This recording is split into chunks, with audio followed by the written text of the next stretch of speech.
del versículo 1 al 24. Si quieres seguirme con la mirada, allí está la lectura que dice: los israelitas hicieron lo malo a los ojos del Señor, y entonces el Señor los entregó a los madianitas durante 7 años. Los madianitas eran tan crueles que los israelitas hicieron escondites en los montes, en las cuevas y en lugares fortificados. Y cada vez que los israelitas sembraban sus cultivos, venían saqueadores de Madián, de Amalek y del pueblo del oriente y atacaban a Israel. Acampaban en territorio israelita y destruían las cosechas hasta la región de Gaza. Se llevaban todas las ovejas, las cabras, el ganado y los burros y dejaban a los israelitas sin qué comer. Estas multitudes enemigas que venían con sus animales y sus carpas eran como una plaga de langostas. Llegaban en numerosas manadas de camellos, imposibles de contar, y no se iban hasta que la tierra quedaba desolada. Así que Israel se moría de hambre en manos de los madianitas. Entonces los israelitas clamaron al Señor por ayuda. Cuando clamaron al Señor a causa de Madián, el Señor les envió un profeta, quien dijo al pueblo de Israel: esto dice el Señor, Dios de Israel: yo te saqué de la esclavitud de Egipto, te rescaté de los egipcios y de todos los que te oprimían, expulsé a tus enemigos y te di sus tierras. Te dije: yo soy el Señor tu Dios, no debes rendir culto a los dioses de los amorreos en cuya tierra ahora vives, pero no me hiciste caso. Después el ángel del Señor vino y se sentó debajo del gran árbol de Ofra que pertenecía a Joás del clan de Abiezer. Gedeón, hijo de Joás, estaba trillando trigo en el fondo de un lagar para esconder el grano de los madianitas. Y entonces el ángel del Señor se le apareció y le dijo: guerrero valiente, el Señor está contigo. Señor, respondió Gedeón, si el Señor está con nosotros, ¿por qué nos sucede todo esto? ¿Y dónde están todos los milagros que nos contaron nuestros antepasados? ¿Acaso no dijeron: el Señor nos sacó de Egipto? Pero ahora el Señor nos ha abandonado y nos entregó en manos de los madianitas. Entonces el Señor lo miró y le dijo: ve, tú con la fuerza que tienes, y rescata a Israel de los madianitas. Yo soy quien te envía. Pero, Señor, respondió Gedeón, ¿cómo podré yo rescatar a Israel? Mi clan es el más débil de toda la tribu de Manasés y yo soy el de menor importancia en mi familia. El Señor le dijo: yo estaré contigo y destruirás a los madianitas como si estuvieras luchando contra un solo hombre. Si de verdad cuento con tu favor, respondió Gedeón, muéstrame una señal para asegurarme de que es realmente el Señor quien habla conmigo. No te vayas hasta que traiga mi ofrenda. Él respondió: aquí me quedaré hasta que regreses. Entonces Gedeón fue deprisa a su casa, asó un cabrito y horneó pan sin levadura con una medida de harina, y luego llevó la carne en una canasta y el caldo de una olla. Puso todo delante del ángel quien estaba debajo del gran árbol. Así que el ángel de Dios le dijo: pon la carne y el pan sin levadura sobre esta piedra y derrama el caldo sobre ellos. Y Gedeón hizo lo que se le indicó. Entonces el ángel del Señor tocó la carne y el pan con la punta de la vara que tenía en la mano, y de la piedra salió fuego que consumió todo lo que Gedeón había llevado, y el ángel del Señor desapareció. Cuando Gedeón se dio cuenta de que era el ángel del Señor, clamó: oh Señor soberano, estoy condenado. He visto cara a cara al ángel del Señor. No te preocupes, le contestó el Señor, no tengas miedo, no morirás. Entonces Gedeón construyó un altar al Señor en ese lugar y lo llamó Yahvé Salom, que significa el Señor es paz. Ese altar sigue en Ofra, en la tierra del clan de Abiezer, hasta el día de hoy. Se cuenta que en noviembre de 1954, esta información la encuentro en internet, una plaga de langostas terrible destruyó la superficie de 500 kilómetros cuadrados en Casablanca, Marruecos. Se dice que esto fue tan terrible que algunas nubes de insectos fueron hasta de 15 kilómetros de ancho por 40 de largo. Y se conoció la noticia, por ejemplo, de una cosecha de 30 hectáreas de tomates que desapareció en menos de 10 minutos. Se dice que eran tan voraces que hasta mordían los labios de los niños y atacaban a las aves de corral. La consecuencia fue la pérdida de toda la vegetación. Esta historia tan terrible, real, en 1954, nos puede ilustrar correctamente a lo que estaban enfrentando en ese momento el pueblo de Israel por causa de los madianitas. Un poco de contexto para entender esta historia. Nosotros encontramos en Jueces capítulo 4 y capítulo 5 la historia de Barak y de Débora, esta profetisa que acompañó al gran juez de Israel. Se dice que habían conseguido que ampliaran en ese lugar los espacios para que pudieran aprovecharlo en asuntos de cosecha. Así que se habían vuelto en ese momento muy prósperos, muy fructificantes, de tal manera que llamó la atención a los pueblos nómadas de la región, que inmediatamente fueron y entonces trataron de tener el control de todo esto. Pero fueron tan voraces, cuenta la palabra de Dios, que dice que entonces al pueblo no se vio orillado a buscar refugio y se ocultaron en las cuevas, en los montes y en cualquier lugar que pudieran para no tener que sufrirlos a estas personas. Ellos llegaban como langostas y devoraban todo lo que había para dejarlos en la plena pobreza hasta este punto en donde ellos ya no tenían nada que comer. En su desesperación, como de costumbre, pues clamaron al Señor. Como cada uno de nosotros cuando estamos en crisis, clamamos inmediatamente a Dios. Aquí la pregunta es, ¿cómo llegaron a esa opresión nuevamente? Después de haber tenido, el capítulo 4, el capítulo 5, esta abundancia, ¿cómo es que llegaron a repetir nuevamente la historia? Y aquí nos vamos a ver reflejados usted y yo. Nosotros, que regularmente recibimos bendiciones del Señor, de pronto, nuevamente nos vemos en la misma situación que antes veníamos sufriendo. Y aquí entonces esta historia nos va a dar algún tipo de remedio para que nosotros tengamos en consideración la ayuda del Señor y la fidelidad al Señor. La historia de Gedeón es, por supuesto, la lucha de Israel contra el pueblo de Amalek, los amalecitas. Estos pueblos nómadas que dicen que simplemente llegaban y se absorbían todo, comían todo, destruían todo. Pero sobre todo, la historia de Gedeón trata del rechazo a los ídolos y la obediencia del Señor. Es decir, ese es el trasfondo. Lo que va realmente la historia a mostrar es la historia de la idolatría y el contraste con la obediencia al Señor. Sin embargo, aquí tenemos que aclarar algo. Cuando hablamos de ídolos, no es exclusivo hablar de imágenes. Esto viene en contraposición con alguna persona que me decía, no, pastor, no tiene que ver necesariamente el que yo me quiera sentir bien, el que yo me quiera comportar con una forma de adoración idolátrica. Y yo le dije, pues según la palabra de Dios, sí. Cuando yo busco mi propio bienestar, mi propio dominio, mi propio control de mi vida, esto le llama al Señor idolatría. Así que no solamente vamos a hablar de las personas a las que se inclinan ante un adoratorio, sino también de todos aquellos que buscamos o preferimos nuestros asuntos personales en lugar de los de Dios. Así que los ídolos más bien nos van a representar a nosotros. Y aquí vale la pena analizar la psicología de la imagen. La imagen, si usted se da cuenta, son diferentes personajes humanos, de tal manera que entonces usted puede elegir al que mejor se parezca, con el que mejor se identifique, porque realmente no está adorando a ese personaje, sino es una adoración hacia sí mismo. Yo quiero tener el control. Y por eso me acerco a esa imagen, porque yo quiero seguir teniendo el control de mi propia vida. Así que aquí vamos a vernos reflejados cada uno de nosotros. Cuando comprendamos que Dios es nuestra paz, regresaremos a la calma.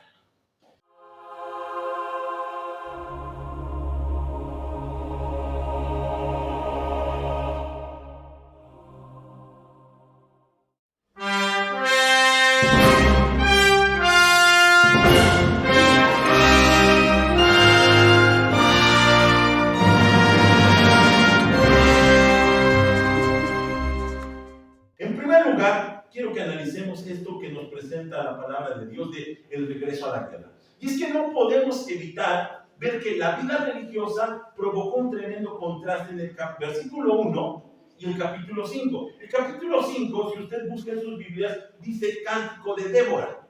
Es una exclamación de adoración, de gratitud tremenda, porque el pueblo que había sufrido a los cananeos en ese momento son liberados. Y no solamente eso, sino que las tierras que ellos tenían en su control ahora les pertenecen. Así que es doble la alegría. En ese momento ellos están alabando al Señor junto con Débora y con Barak, y toda esa alegría la vemos convertida en una tragedia en el versículo 1 del capítulo 6.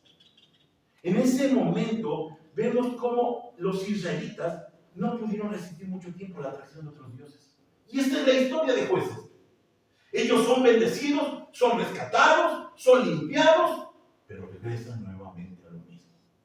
Como lo decía el Señor Jesús, la puerca lavada regresa a la suciedad y el perro regresa a su vómito. ¡Qué dura ilustración! Pero de pronto cuando nosotros vemos nuestra realidad decimos, es realmente lo que somos, es realmente lo que hacemos. Siempre incurrimos en lo mismo. Hasta hay una canción que lo dice, tropecé de nuevo y con la misma piedra. Siempre regresamos a lo mismo. Tenemos esa desafortunada tendencia. Y es que ellos regresan hacia atrás sin importar cuánto el Señor había hecho por ellos. Aquí en el versículo 7 al 10, ellos cuando claman al Señor, dice la palabra de Dios que les envía un profeta. Y esto es lo que les manda a decir el Señor. Yo te saqué de la esclavitud de Egipto, te rescaté de los egipcios y de todos los que te oprimían. Expulsé a tus enemigos y te di sus tierras. Y te dije, yo soy el Señor tu Dios. No debes rendir culto a los dioses amorreos en cuya tierra ahora vives. Pero no me hiciste caso. Es decir, regresaste a lo mismo. Regresaste a la misma historia. Y entonces aquí vemos cómo el profeta que es enviado de parte de Dios contrapone la fidelidad de Dios con su pueblo con la infidelidad del pueblo con su Dios. Es increíble el tipo de dones que le damos al Señor. Él nos da bendición y nosotros le damos ingratitud, le damos infidelidad. No se espante demasiado, porque esto, como humanos, es una naturaleza que tenemos a atender. Es decir, buscamos siempre aquello que nos gusta, aquello que nosotros nos causa un bienestar. De esa manera, entonces, el Señor comienza señalando muy claramente lo que es la causa de sus males. Y aquí tenemos que aprender algo. Cuando Dios trata con nosotros, no es como la psicología. En la psicología, la psicóloga o el psicólogo nos dice, bueno, posiblemente fueron tus padres, y es el resultado de tu sociedad, y es el resultado de las tragedias que viviste cuando fuiste niño. La palabra de Dios dice, no, el culpable eres tú. Es por tu pecado. Y es lo primero que le señala. ¿Te das cuenta cómo ha sido fiel Dios contigo? Mira tu infidelidad. Por eso estás así.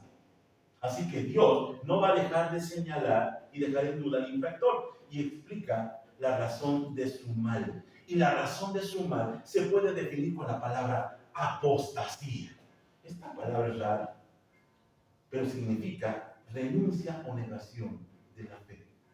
De alguna manera, cuando nosotros hemos entendido y ha sido revelada la bendita verdad de Dios, de pronto decimos, no, me gusta más lo otro. Me gusta más la manera anterior, la forma como yo antes controlaba las cosas, porque yo soy el dueño de mi propio destino, decimos nosotros.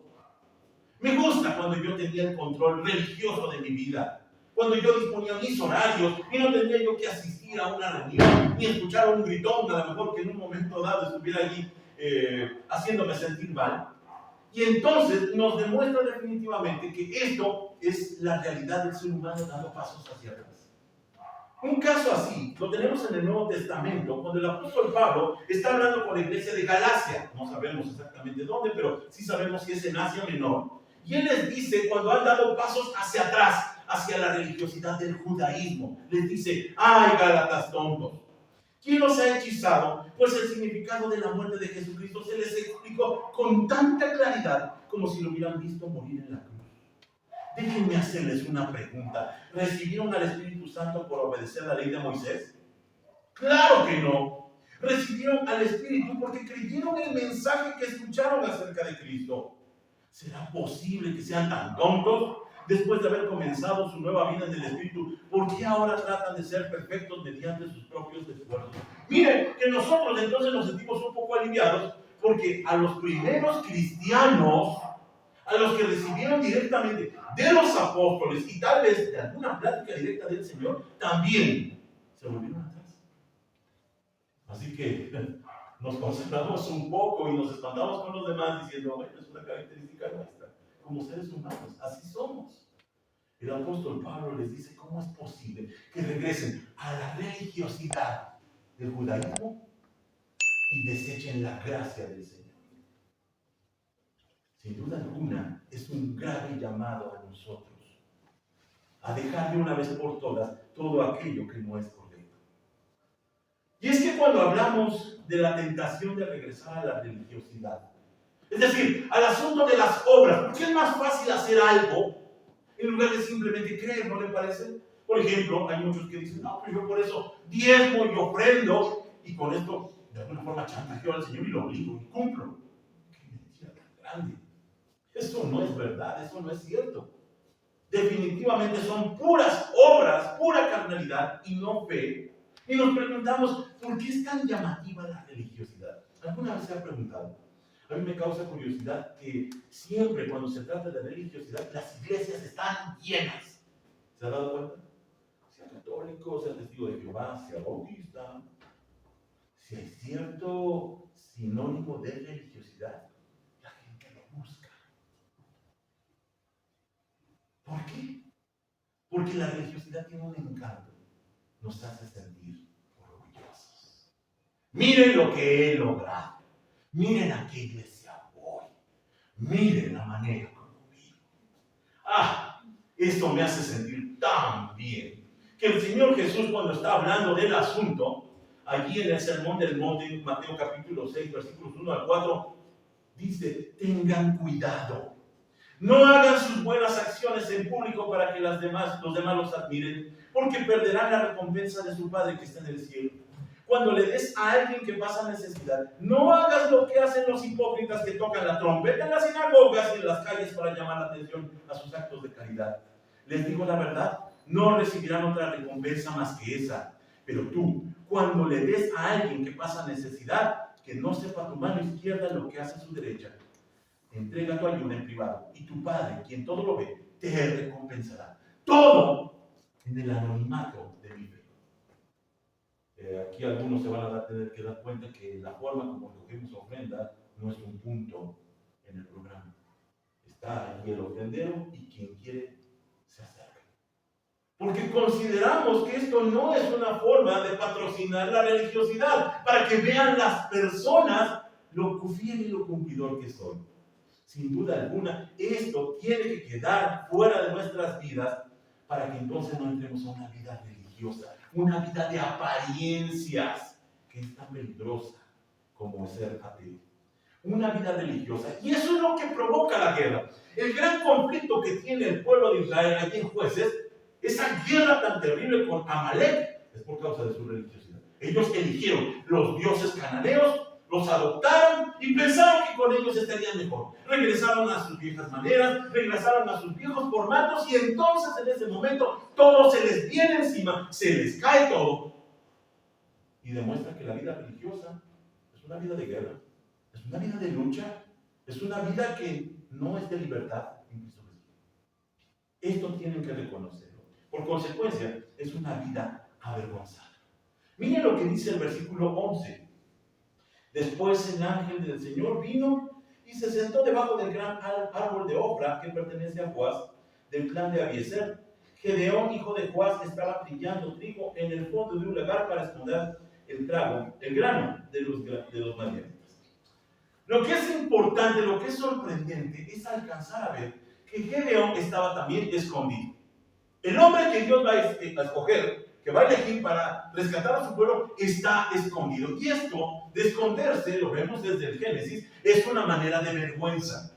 Es una manera de verse derrotado y entonces ocultarse para no sufrir las inclemencias. Ya sabían que venían los amalecitas, así que se esconde en el lugar donde se exprimía la uva, y allí está trillando con muchas dificultades el grano que habían cosechado. Esta situación de la vida avergonzada nos demuestra que hay vidas derrotadas cuando esperan en la religiosidad. ¿Cuántas veces nosotros llegamos a nuestra cama y con lágrimas a lo mejor en nuestros ojos decimos: Señor, qué mal lo hice, te pido perdón, espero mañana lograrlo? Si esta es su oración de cada noche, es porque no está descansando en la gracia de Jesucristo, está descansando en sus propias obras. Cada día me esfuerzo. Y esta es una vida derrotada. Esta es una vida lastimada. Esta es una vida avergonzada. Escuche esta historia.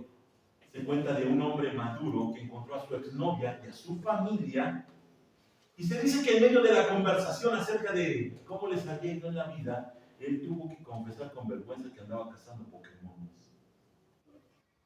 Era un chavorruco.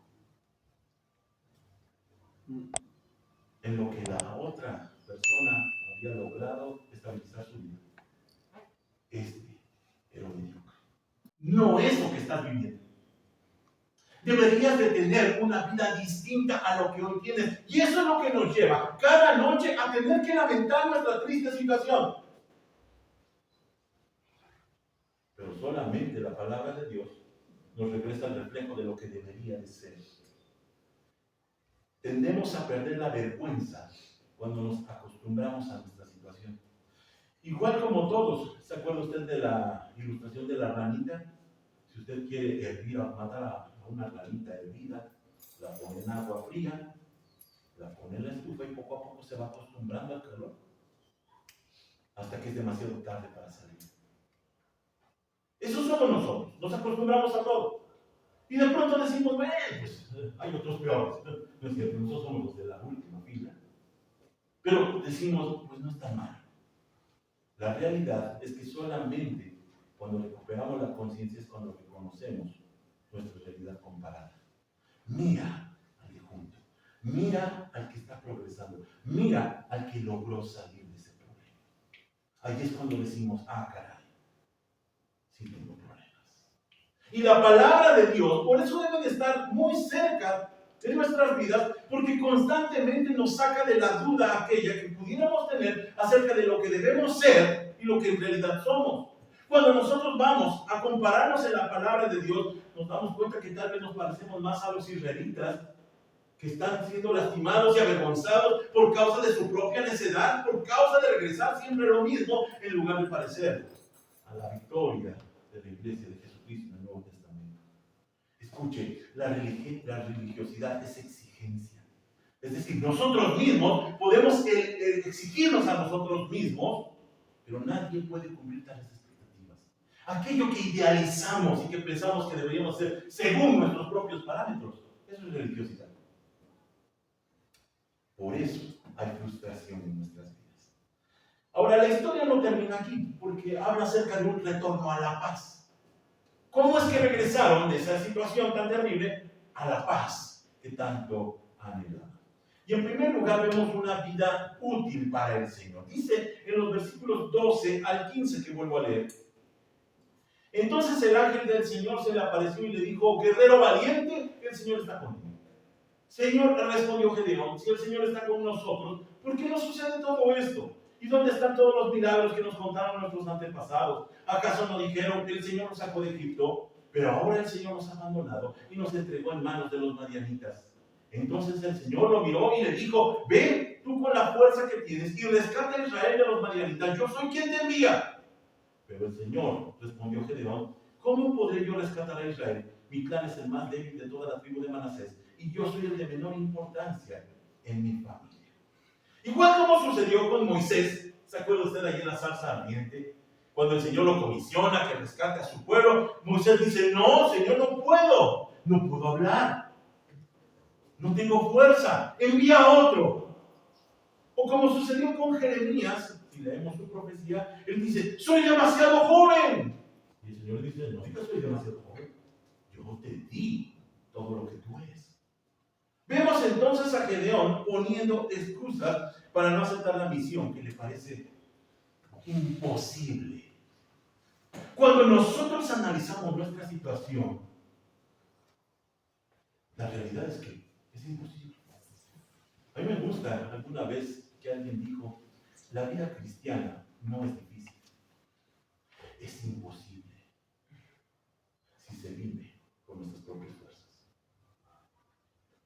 Porque separados de mí, nada podemos hacer.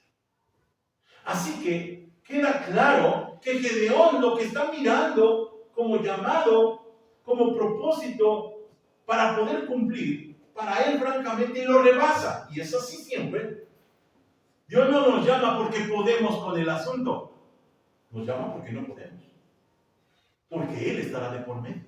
Porque Él cambiará las cosas. Pero Dios no se guía por criterios humanos y elige a los que el mundo considera débiles y de poca importancia. Mire, déjeme ir un poco fuera de lo que se está dispuesto allí en el tema. En 2 Corintios, capítulo 4, vemos una tabla comparativa acerca de cómo nosotros nos vemos o cómo la gente nos ve y cómo Dios quiere que nos veamos.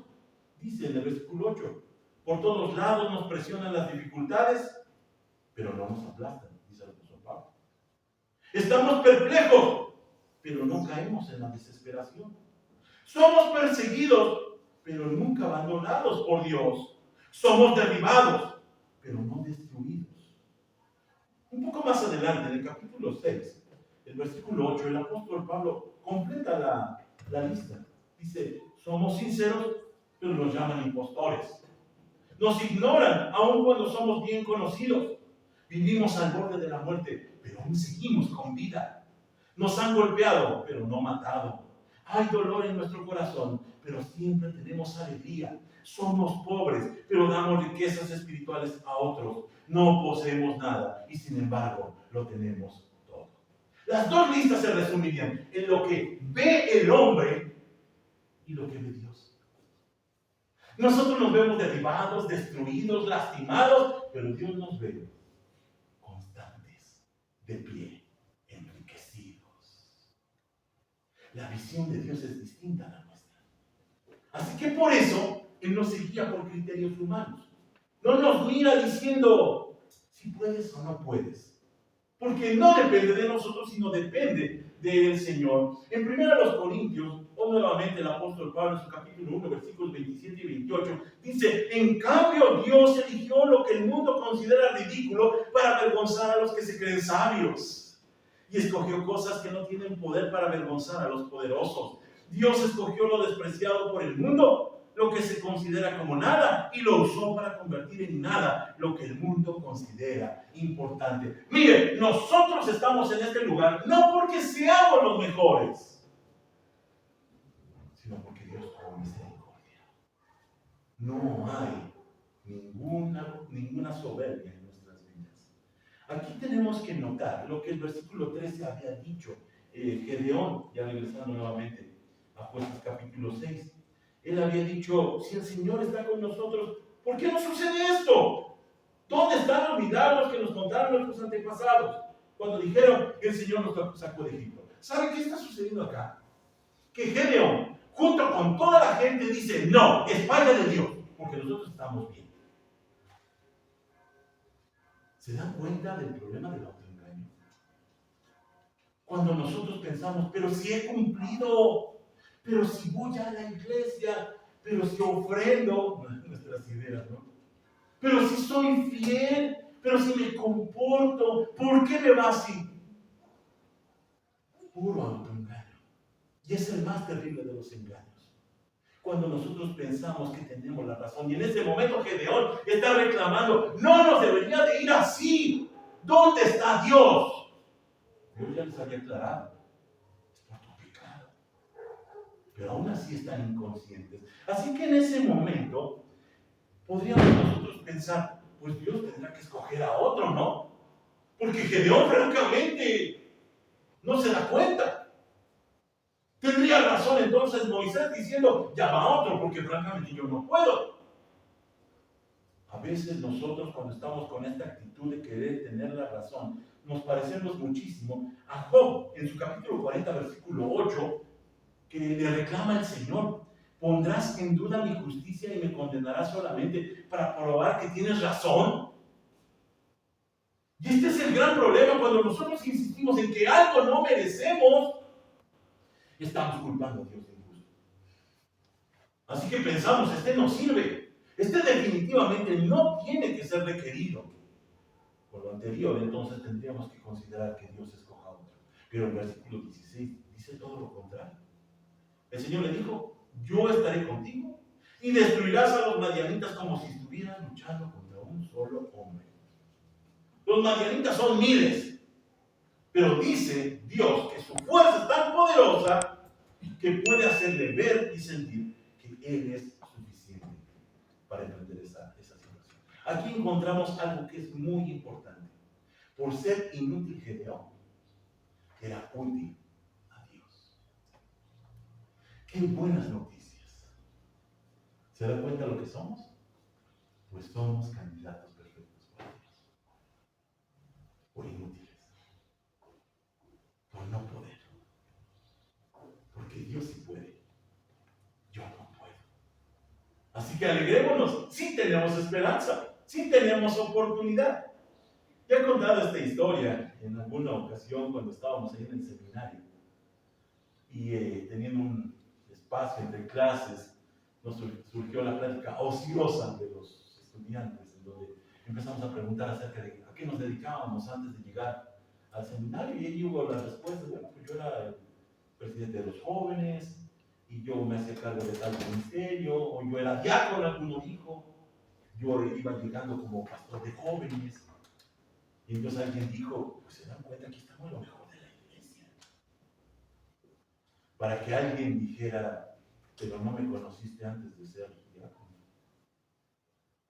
o no me conociste antes de ser pastor de jóvenes. No, aquí no estamos lo mejor, estamos lo peor. Pero Dios, por su misericordia, nos escogió a nosotros. Por inútiles. Precisamente porque no tenemos la capacidad, no tenemos la posibilidad. Así entonces, el Señor Jesús en Lucas 17:10 nos invita a tener esta frase como una filosofía personal. Así también ustedes, cuando hayan hecho todo lo que les he mandado, deben decir, somos siervos inútiles, no hemos hecho más que cumplir con nuestro deber. Esta será la canción delante del trono de Dios. Señor, yo no tengo gloria, ni me miren a mí, mírenlo a Él. Él fue el que lo hizo y me utilizó simplemente. En ese momento las cosas van rumbo a retornar a la paz. Y encontramos por último una vida de paz. Dice el versículo 17 en adelante, si de verdad cuento con tu favor, respondió Gedeón, muéstrame una señal para asegurarme de que es realmente el Señor quien habla conmigo. No te vayas hasta que traiga mi ofrenda. Él respondió, aquí me quedaré hasta que regreses. Entonces Gedeón fue deprisa a su casa, a su cabrito, y horneó un pan sin levadura con una medida de harina. Luego llevó la carne en una canasta y el caldo en una olla, y puso delante del ángel quien estaba delante del gran árbol. Así que el ángel de Dios le dijo, pon la carne y el pan sin levadura sobre esta piedra y derrama el caldo sobre ellos. Y Gedeón hizo lo que se le indicó. En ese momento, cuando está teniendo esta plática, el sorprendido Gedeón pide una señal de identidad. Miren, yo no sé si hay otro personaje, creo que Tomás, si acaso, en el Nuevo Testamento, cuando dice, no voy a creer si no meto mis manos en su costado ni en sus manos. Pero Gedeón es la muestra de una persona que busca de todas maneras el poderse asegurar de con quién está tratando. Y pone esta prueba. Ya después nosotros sabemos acerca del vellón, ¿se acuerdan? En donde pide, si es que tú me estás comisionando, que el vellón aparezca mojado y todo lo de alrededor seco. No conforme con eso, al otro día vuelve a decir, bueno, ahora quiero que el vellón esté seco y todo lo demás mojado. Y Dios le tiene paciencia. Vaya que Dios nos tiene paciencia. Bendito sea Dios porque no es como nosotros. En ese momento, Él le pide una señal y como respuesta recibe que sí, que va a él a mirar con quien está hablando. Dice el versículo 21. Entonces el ángel del Señor tocó la carne y el pan con la punta de la vara que tenía en la mano, y de la piedra salió fuego que consumió todo lo que Gedeón había llevado, y el ángel del Señor desapareció. Ahora, mire lo que sigue. Cuando Gedeón se dio cuenta de que era el ángel del Señor, clamó, oh Señor soberano, estoy condenado. He visto cara a cara al ángel del Señor. Pienso yo, no pidas lo que a veces no estás preparado para recibir. En ese momento, Gedeón, muy valiente, dice, bueno, quiero saber con quién estoy hablando. Y cuando mira la realidad se espanta. Porque para ellos queda claro que estar delante de la presencia de Dios es sinónimo de muerte. Y él dice, ahora sí, esto se acabó. Pero él recibe una respuesta maravillosa en el versículo 24. Dice, Shalom a ti, dice el original, no temas, no vas a morir. Paz a ti, no morirás. ¿Se acuerdan quién saludaba de esa manera en el Nuevo Testamento? Paz a vosotros. todavía dijo, mi paz les dejo, mi paz les doy. Y yo no la doy como el mundo la da. El Señor de la paz se había entrevistado directamente con Gedeón y en ese momento, en esa teofanía, se alcanza a ver lo que más adelante disfrutaría la gente de la iglesia en el Nuevo Testamento, los que estuvieron de testigos de la presencia y del ministerio del Señor Jesús, cuando encarnado, en lugar de matar, daba vida. En lugar de maldecir, bendecía. Y de ahí cambió la historia. Porque sabían los del Antiguo Testamento lo peligroso que era presentarse delante del Señor, pero allí se empieza a marcar lo que sería la historia de allí en adelante. Cuando llegara Jesucristo encarnado en el tabernáculo de la carne, ahora bendeciría nuestras vidas. Y eso nos produce paz. Ahora, vea el contraste tan maravilloso. Esperar en Dios produce paz. Y esperar en nosotros, en nuestra religiosidad, en nuestra simpleza humana, produce ansiedad, produce guerra. La evaluación es obvia, lo que tenemos que hacer. ¿Estoy viviendo en paz? ¿O estoy viviendo en ansiedad? El Señor es la paz. Eso es lo que escucha Gedeón. No te preocupes. Dios está en paz contigo. Y es el gran anuncio del Evangelio. Dios está en paz con hombres y mujeres. Porque ha puesto de por medio a Jesucristo como nuestra paz. El sacrificio de la paz ya ha sido efectuado. Gedeón pudo comprobar la diferencia entre una demandante y estricta religiosidad idolátrica, la que ellos se habían impuesto, y la paz de Dios. Y ahora estaba preparado para su misión. ¿Qué es lo que hace en primer lugar? Miren lo que dice el versículo 25 y 26. Esa noche, el Señor le dijo a Gedeón, toma el segundo toro del rebaño de tu padre, el que tiene 7 años, derriba el altar que tu padre levantó a Baal y corta el poste dedicado a la diosa Acera que está junto al altar. Después construye un altar al Señor tu Dios en el santuario de esa misma cima, colocando cada piedra con cuidado. Sacrifica el toro como ofrenda quemada sobre el altar y usa como leña el poste dedicado a la diosa Acera que cortaste. La primera encomienda que Dios le da a Gedeón es deshacerse de la idolatría. Antes de hacer el rescate con los 300 y librar al pueblo de los madianitas, Dios le manda a destruir lo que había provocado el mal del pueblo. Escuchen, Dios no va a avanzar hasta que usted permita que sea destruido lo que está dentro de su vida. Hasta que sea aniquilada su soberbia, hasta que sea aniquilada esa manera religiosa de ser, de tomar el control. Concluyo con lo siguiente. Alguien dijo que muchos pretenden tomar a Cristo como una especie de religión a la carta. Usted va a un restaurante y elige lo que mejor le parece. Y esto sucede porque, como pagamos nosotros, tenemos derecho a elegir. Pero con Cristo es todo lo contrario. El que paga es Él.